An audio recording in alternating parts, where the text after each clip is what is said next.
4월 7일 월요일, 오늘 우리가 함께 나눌 말씀은 누가복음 20장 1절에서 18절 말씀입니다. 오늘 본문은 예수님과 종교 지도자들 사이의 권위 논쟁으로 시작됩니다. 오늘 본문을 이해하기 위해서는 우리가 먼저 오늘 본문의 앞선 내용 19장 그 마지막에 있는 내용을 이해해야 되는데요. 예루살렘을 향한 여정을 마치시고 어린 나귀를 타고 예루살렘에 입성하신 예수님께서는 바로 성전으로 향하여서 성전에서 장사하는 자질을 내쫓으십니다. 이런 상황에서 유대 종교 지도자들이 다시 예수님께 나옵니다. 아마도 이들은 산헤드린 공회원의 멤버였을 것입니다. 그들은 예수님께 나와 내가 무슨 권위로 일을 하냐라고 묻게 되는데요. 본문 1절 2절을 보면 이렇게 이야기하죠. 하는 예수께서 성전에서 백성을 가르치시며 복음을 전하실세 대제사장들과 서기관들이 장로들과 함께 가까이 와서 말하여 이르되 당신이 무슨 권위로 이런 일을 하는지 이 권위를 주니가 누구인지 우리에게 말하라. 예수님에 대한 권위이죠. 무슨 권위로 이런 일을 하냐고 묻습니다. 그들이 생각해낸 예수님을 향한 또 다른 공격의 빌미는 바로 권위, 자격이었는데요. 예수님 유대 사회에서 공식적으로 인정한 제사장이나 서기관이 아니었기 때문에 예수님에게 자격이 없음을 빌미 삼아 예수님의 사역을 멈추려는 그런 속셈이었습니다. 그들이 말하는 이런 일은 성전에서 가르치시는 일을 포함한 예수님의 모든 사역을 의미하지만은 조금 더 구체적으로는 오늘 본문 앞선 19장 마지막에 있는 성전에서 장사치를 내쫓은 일을 가리킬 것입니다. 성전에서 장사하는 사람들은 대부분 종교 지도자들의 허락하에 그것을 장사를 하고 있었는데 아무런 권위도 없는 예수님께서 그들을 내쫓자 이것을 비밀로 예수님의 권위에 도전하고 있는 것이죠. 예수님은 그들의 질문에 대답을 하는 대신 역으로 질문을 하십니다. 본문 3, 4절을 보면 이렇게 이야기하죠. 대답하여 이르되 나도 한 말을 너에게 물으니니 내게 말하라. 요한의 세례가 하늘로부터냐 사람으로부터냐. 예수님은 그들에게 요한의 세례가 하늘로부터인지 아니면 사람부터인지를 물으십니다. 이런 예수님의 질문은 대답하기 쉽지 않은 것으로 만일 요한의 세례가 하늘로부터 온 것이라고 하면 어찌하여 그를 믿지 않느냐라고 비난을 받을 것이고 요한의 세례가 사람으로부터라고 하면 모든 사람이 그를 참 선지자로 여기고 있었기 때문에 사람들의 백성들의 심한 저항을 받을 것이기 때문입니다. 이 질문의 핵심은 세례 요한이 예수님을 메시아로 인정했음에 근거한 것입니다. 그러니 세례 요한의 권위를 인정하면은 예수님이 메시아임을 인정해야 하는 것이기에 종교 지도자들이 쉽게 답을 할 수 없는 그런 질문이었던 것이죠. 한마디로 진퇴양난의 질문입니다. 예수님의 이런 날카로운 질문에 결국 그들은 알지 못한다라고 대답을 하게 되죠. 이것은 아무런 소신도 없는 정치적인 답이었습니다. 이런 그들의 대답의 8절을 보면 주님께서 이렇게 이야기하시죠. 이르시되 나도 무슨 권위로 이런 일을 하는지 너희에게 이르지 아니하리라. 주님 역시 자신도 대답하지 않겠다라고 말씀하십니다. 예수님은 지혜로운 대답으로 함정에 빠지지 않게 되었고 오히려 종교 지도자들은 아무런 대답을 하지 못함으로 자신들의 그 무소신을 드러나게 되는 것이죠. 아무 대답을 하지 못하는 종교 지도자들을 향하여 한 비유로 다시 이어지는데요. 악한 농부들의 비유입니다. 포도원을 맡긴 주인이 먼저 소개되는데요. 9절을 보면은 이렇게 이야기하죠.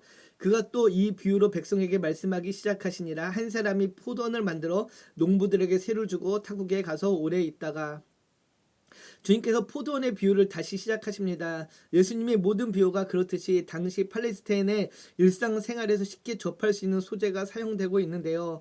한 주인이 정성껏 포도원을 만들고 가꾼 다음에 그것을 농부들에게 세를 주고 떠나게 됩니다. 주인이 포도원을 만들고 그것을 새로 맡겼다라는 것은 이제 얼마 지나지 않아 추수의 때가 되면은 그 수확을 바라는 마음에서였을 것입니다. 그래서 10절을 보면은 때가 이름에 포도원 소출 얼마를 바치게 하라고 한 종을 농부들에게 보내었다라고 이야기하죠. 때가 되어 주인은 이제 그 소출에 대한 결산을 위해서 자신의 한 종을 보내 수확을 확인하고자 합니다. 당시 그 팔레스타인 지역의 그 기후나 이런 것들을 고려한다면은 포도나무를 심고 열매를 수확하기까지는 적어도 4년에서 5년 정도의 시간이 걸렸을 것입니다. 그래서 이미 주인이 떠난 후 4년에서 5년이란 긴 시간이 흐른 뒤였음을 짐작할 수 있는데요. 그 긴 시간이 흐른 후 주인은 이제 소출을 결산하고자 종을 보냈지만은 전혀 의외의 사건이 일어납니다. 10절 하반절에서 12절을 보면은 주인이 보낸 종을 이 소작을 맡은 농부들이 열매를 주지 않고 오히려 때려 보내는 만행을 저지르게 됩니다. 악한 농부들의 오판인데요. 이들은 주인이 보낸 종을 때려서 돌려보냅니다. 두 번, 세 번 이어서 계속해서 똑같은 행태를 보이게 되죠. 왜 농부들이 종들에게 폭력을 가했는지는 기록되어 있지 않아 알 수 없지만은 아마도 주인이 떠난 뒤 시간이 제법 흐른 뒤였기 때문에 농부들은 포도원의 소유가 자신들의 것처럼 여겼을 수도 있습니다. 또 주인이 멀리 타국에 있기에 이렇게 해도 될 것이라고 생각했을 수도 있을 것입니다. 이런 농부들의 오판에 주인은 이제 자신의 아들을 보내기로 결정을 하지요. 13절을 보면은 포도원 주인이 이르되 어찌할까 내 사랑하는 아들을 보내리니 그들은 혹 그는 존대하리라.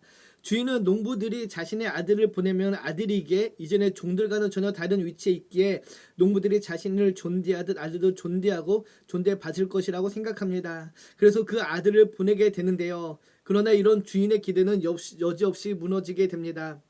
14절 15절을 보면은 안타깝게도 이 주인의 기대는 다시 한번 무너지게 되는데요. 상상하기 싫은 폭력이 다시 등장합니다. 14절 15절을 보면은 이 농부들은 그 아들을 존대하는 것이 아니라 서로 의논하여 이르되 이는 상속자니 죽이고 그 유산을 우리의 것을 만들자라고 모의합니다. 그리고 포도원 밖으로 내쫓아 그를 죽였다라고 전하는데요. 상상하기 싫은 폭력이 다시 등장합니다. 이 비유를 통해 주님께서 하시고자 하는 말씀이 무엇일까요? 이 비유에서 포도원 주인은 하나님이시며 포도원은 이스라엘 백성들입니다. 또 농부들은 이스라엘을 영적으로 돌봐야 할 왕과 제사장들과 같은 종교 지도자들이라 할 수 있습니다. 하나님은 이스라엘이 참 신앙 안에서 자라 풍성한 열매를 맺기 기대하시면서 자신의 종들인 선지자들을 보내십니다. 하지만 종교 지도자들은 종들을 매도하고 참수합니다. 그래서 결국 주인은 아들을 보내게 됩니다. 바로 예수 그리스도이시죠. 참 아들 예수 그리스도를 보냈지만은 여전히 종교 지도자들은 그 아들을 인정하지 않고 결국 그를 끔찍하게 죽이게 되는 만행을 저지르게 되는데요. 예수님은 이스라엘 백성들이 하나님께서 보내신 종들을 죽이고 이제는 결국 그 아들 자신마저도 죽이는 끔찍한 범죄를 저지를 거라는 사실을 지적하고 있는 것입니다. 그리고 이제 다시 질문을 하죠. 15절 하반절을 보면은 그런즉 포도원 주인이 이 사람들을 어떻게 하겠느냐라고 묻습니다. 16절을 보면 이렇게 이야기합니다. 와서 그 농부들을 진멸하고 포도원을 다른 사람들에게 주리라 하시니 사람들이 듣고 이르되 그렇게 되지 말아지이다 하거늘. 주인의 아들까지 죽인 악한 농부들은 기세 등등하여 자신들이 주인이 될 것이라고 생각했지만 그러나 정작 주인이 와서 그 모든 사람들을 진멸하게 되고 심판받게 됩니다. 실제 주인이 오는 그날 그들은 모두 그 악한 행실에 대해서 심판을 받게 된다는 것이죠. 오늘 본문에 비해서 예수님은 유대인들이 하나님의 종들을 죽이고 하나님의 아들을 죽일 것을 매우 직접적으로 명확하게 언급하십니다. 예수님은 유대인들의 죄를 분명히 드러내십니다. 그리고 유대인들이 심판을 받아 진멸될 것이고 그리고 그들의 기득권은 이방으로 넘어갈 것임을 밝히고 있는 것이죠. 그리고 이것은 실제로 성취되게 됩니다. 그러나 안타깝게도 오늘 본문의 비유를 듣고 있는 그 대제사장들과 바리새인들은 여전히 회개하지 않습니다. 그들은 오히려 더욱 마음이 완악해져서 예수님을 잡으려고 하죠. 그들은 말씀을 들은 후에 뉘우치고 돌이켜야 했지만 그렇게 하지 않았습니다. 오늘 본문을 통해서 우리가 기억해야 되는 것은 하나님의 말씀을 듣고 우리가 그 죄를 깨우치게 된다면 돌이켜 회개함으로 하나님 앞에 나와야 한다는 것입니다.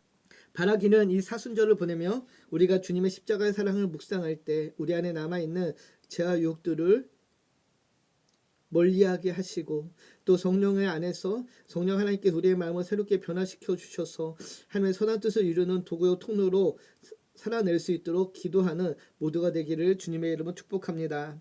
기도합니다.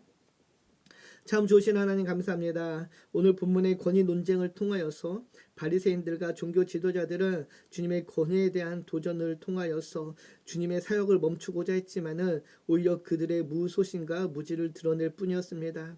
그런 자들을 향하여서 포도원의 비유를 통하여서 그들의 그 악행과 만행을 지적하시며 주님께서는 그들의 완악한 마음을 깨우쳐 주심으로 돌이켜 회개하기를 바라시지만 그들의 그 굳은 마음은 오히려 주님을 더욱더 잡아 죽이려고 할 뿐이었습니다.